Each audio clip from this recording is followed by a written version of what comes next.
कि मेरी मालूमात के मुताबिक MI जो है वो फैसिलिटेट कर रही है अलीमा खान को इस सारी कार्रवाई में। अस्सलाम वालेकुम, मैं हूं फैसल तारिड़। अगर मगर का खेल जी खत्म हो चुका है, अली अमीन गंडापुर का जवाब आ चुका है। अलीमा खान पर ना सिर्फ इल्जामात की बौछार की गई है, घटिया घटिया और गलीज ना सिर्फ हमले किए गए हैं, बल्कि आज जो अलीमा खान की जानब से इल्जामात लगाए गए थे या खबर दी गई थी कि खान से मुलाकात के वक्त अली अमीन गंडापुर ने खान को बताया है कि अलीमा खान MI की एजेंट है, अलीमा खान गद्दार है, अलीमा खान जो इमरान खान की सगी बहन है, मां के बराबर है, वो बहन गद्दार है, वो बहन पार्टी तोड़ रही है, वो बहन MI की एजेंट है, वो बहन अपने बेटे को चंद दिनों के अंदर रिहा करवा के ले आई, वो बहन पार्टी तोड़ने पर लगी हुई है। और अली अमीन गंडापुर ने यह भी कहा कि अगर मुझे इस्तीफा देना पड़ा मैं इस्तीफा दे दूंगा, अगर मुझे हुकूमत छोड़नी पड़ी मैं हुकूमत छोड़ दूंगा, अगर मुझे हुकूमत गिरानी पड़ी तो मैं हुकूमत गिरा दूंगा, लेकिन मैं अपने इल्जामात वापस नहीं लूंगा। और मैं जो अलीमा खान के खिलाफ मैंने जो इल्जामात की बौछार की है, मैं उससे पीछे नहीं हटूंगा। इंतहाई गलीज, इंतहाई भोंडे जो हमने आपको रिपोर्ट किए थे ना इल्जामात, उससे भी बेहुदा इल्जामात अभी आपसे कुछ देर पहले अली अमीन गंडापुर की जानब से अलीमा खान पर लगाए गए हैं। मेरी आपसे गुजारिश है कि आप इस चैनल को तो जरूर सब्सक्राइब करें, साथ ही साथ आप अली अमीन गंडापुर की जुबानी सुने कि अली अमीन गंडापुर ने 10-12 मिनट की वीडियो में अलीमा खान पर कौन कौन से इल्जामात लगाए हैं। और खान के साथ होने वाली 2.5 घंटे की मुलाकात के अंदर टॉपिक सिर्फ एक ही था, अलीमा खान गद्दार। बहुत सारे लोगों को मेरे अल्फाज बुरे लग रहे होंगे, लेकिन जब आप सुनेंगे ना अली अमीन गंडापुर की गुफ्तगू, आपको अंदाजा हो जाएगा कि यही सब कुछ अली अमीन गंडापुर की जानब से कहा गया है। हवाले से जो अलीमा खान साहिबा ने आज जो बात की है, तो मैं बड़ी क्लैरिटी से बात करता हूँ कि इमरान खान मेरा लीडर है और मैं इमरान खान का वफादार हूँ। मेरा ये हक बनता है कि मैं इमरान खान को सच्ची बात करूँ और हक की बात करूँ। उसके लिए शिकायत वाली बात जो है, शिकायत कमज़ोर लोग करते हैं और शिकायत मुनाफिक लोग करते हैं। मैंने कोई शिकायत नहीं की, मैंने इमरान खान साहब को मुकम्मल आगाह किया कि पिछले इस दौर में, इस टाइम में क्या क्या होता रहा, किस तरह होता रहा। तो उस हवाले से जो बात हुई वो ये हुई कि पहले चूँकि मुलाकात मुझे दी नहीं जा रही थी और सिर्फ बहनों की मुलाकात है और उन्हीं के ज़रिए ही कोई चीज़ बाहर आती है और वही फिर सारी बात है आगे अवाम में जाती है। तो पार्टी में एक बहुत बड़ी तकसीम आ चुकी है और मैंने उनके बारे में बताया उनको कि जब बजट पेश करने की बात है, आपने कहा कि मुशावरत की जाए, लेकिन चूँकि इदारे नहीं चाहते थे, इस्टेब्लिशमेंट नहीं चाहती थी, तो उन्होंने मुलाकात नहीं छोड़ी।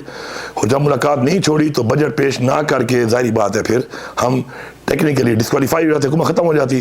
जबकि आपके ऐसे अहकाम नहीं आए थे तो हमने उस बजट को पेश कर दिया। लेकिन इस बजट को पेश करने के बाद जो मेरी पूरी पार्लियामेंट, तमाम MPs और मुझे गद्दार डिक्लेयर करके पूरी कैंपेनें चलाई गई, वो बिल्कुल गैर मुनासिब थी। और उसके ऊपर कोई क्लैरिटी मुलाकातें होने के बाद आपसे बहनों को बार बार कहने के बावजूद कि आप इस पर क्लैरिटी लेके आए, नहीं आई। और यही लगा कि जी इमरान खान साहब के अल्लाह माफ़ करे खिलाफ जा रहे हैं, जबकि ऐसा नहीं था।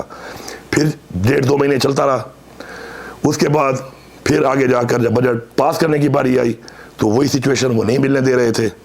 तो बड़ी मुश्किल से मेरे सैफ एक मुलाकात हुई जिसमें खान साहब को मैंने कहा कि आपने कहा कि जी अगर ऐसा मसला है तो ठीक है, बजट तो फिर पास करना पड़ेगा।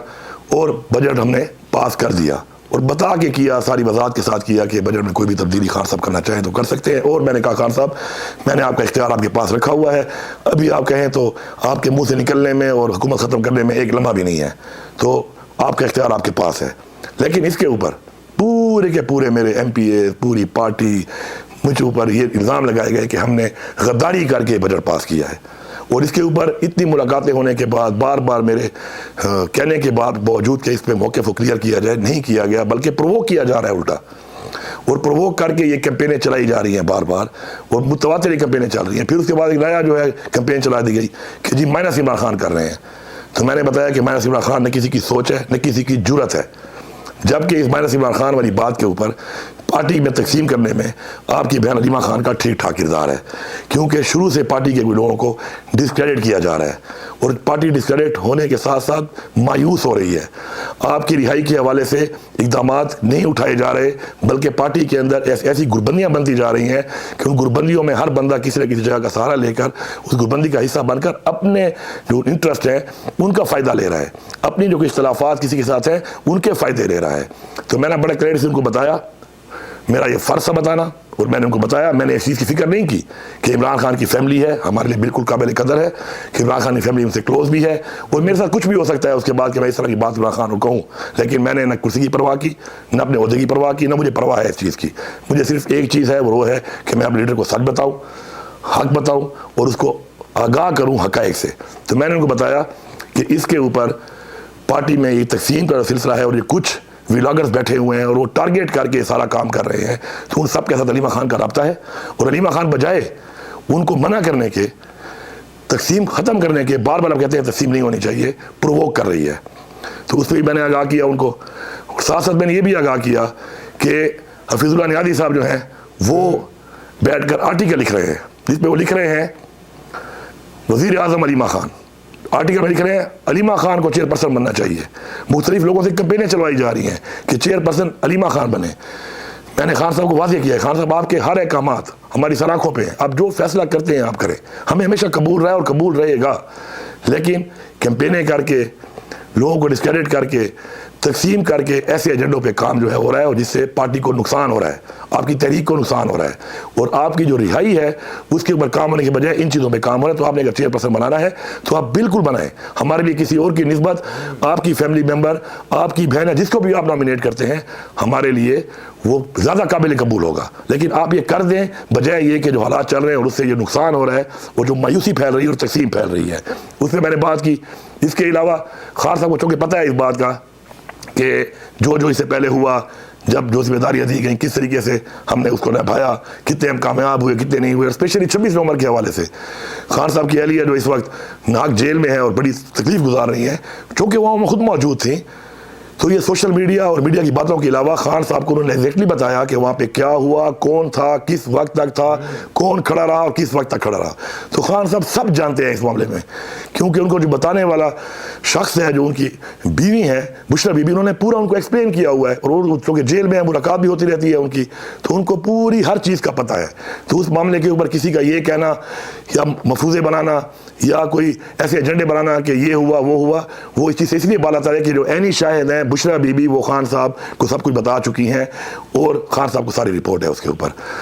अब जहाँ तक बात है कि जी ये बात चल रही कि पार्टी में कौन ये काम कर रहा है, माइनस कौन कर रहा है, इसके ऊपर जो बात हुई तो मैंने बड़ा क्लियर उनको बताया कि देखें हमने हर तरह से फैमिली के साथ मिलके पूरा काम करने की पूरी कोशिश की हुई है।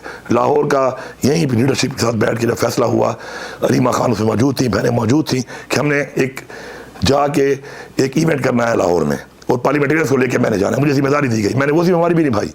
अब वो जिम्मेदारी जब मैं निभा रहा हूँ तो वो जिम्मेदारी निभाने के लिए लाहौर में मुझे कोई जगह भी चाहिए थी। तो मेरे पास जो अवेलेबल जगह थी वो उस शख्स की थी जो कि आपका नॉमिनी जिसको आपने नॉमिनेट किया था फॉर सेनेट, जब सेनेट इलेक्शन शुरू में हो रहे थे और नहीं हो पाए, तो उसका चूँकि फार्म हाउस जाती उम्रा में था, अच्छी जगह पे था, वहाँ पे हमने इवेंट किया और अलीमा खान इसमें ऑन बोर्ड थी हमारे साथ। लेकिन अनफॉर्चुनेटली उस इवेंट करने के बाद, इतना कामयाब इवेंट के बाद, मेरे ऊपर ये चला दिया गया कि मेरे MPAs और मैं शायद किसी को सेनेटर बनाने के लिए कर रहे थे। ये कितनी बड़ी जाती है। और उसके ऊपर भी हमारे पे गद्दारी के फतवे और वही व्लॉगर्स, वही लोग जो एजेंडे पे काम कर रहे हैं, जो राब्तों में हैं, जिनको ब्रीफ किया जाता है, जो बाकायदा स्पेस में मान चुके हैं बात, और रिकॉर्ड है कि जी हमें ये चीज़ जो है ये हमें बताई जा रही है और ये हमें यहाँ से फीड हो रही है और ये एग्जैक्ट फीडिंग है वही कि जो खान साहब की तरफ से होती है। तो उसके ऊपर आपने फिर उसी बंदे को खुद नॉमिनेट किया, लेकिन उसके ऊपर भी हमारे ऊपर गद्दारी के फतवे लगाए गए, हमारे पे इल्ज़ामात लगाए गए। तो बजाय क्लैरिटी करने के उस इवेंट जो बैठ के प्लान करने वाली अलीमा खान साहब मौजूद थी, उसने सपोर्ट नहीं किया बल्कि उसको होने दिया।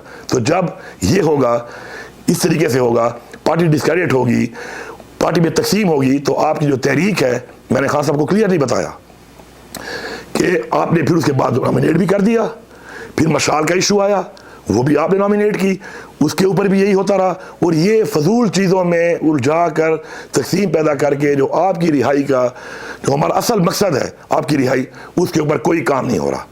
मैंने बड़ा क्लियरली बताया कि काम नहीं हो रहा और कोई ऐसे अहकाम जारी करें कि उसके ऊपर फोकस हो और सब मुत्तहिद हों, क्योंकि अगर मुत्तहिद नहीं होंगे तो ये जंग हम नहीं जीत सकते। हम मुत्तहिद होने के बजाय इदारों के एस्टेब्लिशमेंट के उस मकसद पे हम चल रहे हैं कि जो वो जानबूझ के कर रहे हैं उसमें कामयाब हो रहे हैं, और जिसमें अलीमा खान डायरेक्ट एक रोल अदा कर रही है। तो उसके ऊपर ये हुआ कि मैंने बड़ी क्रेडिट से बताया इमरान खान को कि खान साहब, ये जितने लोगों को सजा हुई है या FIR हुई पड़ी हैं, ये लोग तो जिलों में मौजूद भी नहीं थे। क्या उमर अयूब मौजूद था? क्या शिबली फराज मौजूद था? क्या जरताज मौजूद थी? बहुत से सारे लोग जो हैं वो मौजूद भी नहीं थे। हामिद रजा क्या मौजूद था? या 9 मई में जो 8 जिलों में FIR में पड़ी, क्या वहाँ पे कोई लीडरशिप मौजूद थी? क्या ये लोग मौजूद थे? क्या ये वर्कर बेचारे सजा जो हो रहे हैं, ये इन्होंने क्या कैसा गलत किया था? सारे जैली पर्चे, झूठे पर्चे हैं आप पर भी, आपकी बीवी पर, लीडरशिप पे, वर्करों पे, और सजाएं होती जा रही हैं। आप खुद जेल में हैं। लेकिन अलीमा खान के जो बेटे के ऊपर ये बात आई तो उस हवाले से वो मौजूद था और उसकी 3 दिनों में जमानत हो गई। तो मैंने उनको बड़ा क्लियरली बताया कि चूंकि इदारे इसमें काम कर रहे हैं हमें कमज़ोर करने का, और कोई जानबूझकर या किसी मकसद के तहत अगर उनकी साथ राब्ते में रहकर कोई ऐसा काम कर रहा है तो आपकी कौस को नुकसान दे रहा है, आपकी रिहाई, आपकी हकीकी आज़ादी की तहरीक को नुकसान दे रहा है। और मैंने उनको बताया कि मेरी मालूमात के मुताबिक MI जो है वो फैसिलिटेट कर रही है अलीमा खान को इस सारी कार्रवाई में। और मैंने खान साहब को इसलिए बताया कि मैं फ़र्ज समझता हूँ अपना कि मैं उनको आगाह करूँ उस चीज़ से जो हो रहा है, हमें जो कमज़ोर किया जा रहा है उसके अंदर जो उन्होंने कहा, तो मैंने बिल्कुल बताया उनको। और वो इस फैसिलिटेशन में और हमें कमज़ोर करने में इस पूरे एजेंडे के ऊपर सपोर्ट दे रही है अलीमा खान को। तो मेरा इसमें बड़ा मौक़िफ़ क्लियर है, हम इमरान खान के साथ हैं। मैं सबसे ये कहूँगा कि इमरान खान की तहरीक, इमरान खान की रिहाई पे फोकस करो। जिस काम पे आप लगे हुए हैं, जो काम आप कर रहे हैं, मैंने अपने लीडर को खुल के बताया है, हर चीज़ से बाला तर के बताया है, और मैंने वफादारी का सबूत दिया अपने लीडर के साथ कि जो हक़ाइक़ यहाँ पे थे मैंने उनके सामने रखे हैं और मुझे इस पर फ़ख्र है।